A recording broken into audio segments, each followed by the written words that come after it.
এটা যুগান্তকারী পুরস্কার, যারা আমাদেরকে দুনিয়ার সামনে অন্য স্তরে নিয়ে গেছে। এরা শুধু বাংলাদেশের মেয়ে না, এরা সারা পৃথিবীর নেতৃত্ব দেওয়ার মেয়ে।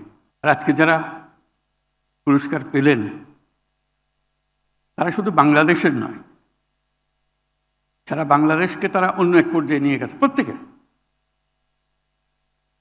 এটা আরও একটি পুরস্কার না। কাজে তাদেরকে যে আজকে আমরা পেয়েছি এই ছোট অনুষ্ঠানে সম্মান দেখানোর জন্য, এটা তার প্রথম ধাপ। তারা সারা বাংলাদেশকে পাল্টে দিচ্ছে। আজকে যে অনুষ্ঠানটা হলো, এটার কথা যখন পত্রপত্রিকা ছাপা হবে, পড়বে,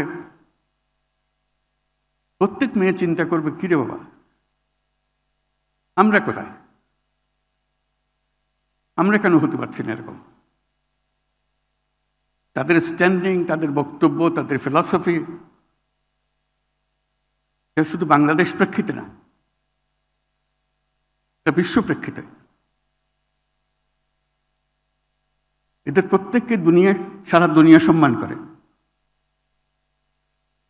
আমরা প্রথম তাদের সম্মান দেখালাম, তাদেরকে ডেকে এটা পুরস্কার দেওয়ার জন্য। আজকের যে নারী সমাজ, গণ অভ্যুত্থান পরবর্তী নারী সমাজ, সেটা ভিন্ন নারী সমাজ, নতুন বাংলাদেশ গড়ার নারী সমাজ। এদের মাধ্যমেই এই নতুন বাংলাদেশের যাত্রা শুরু।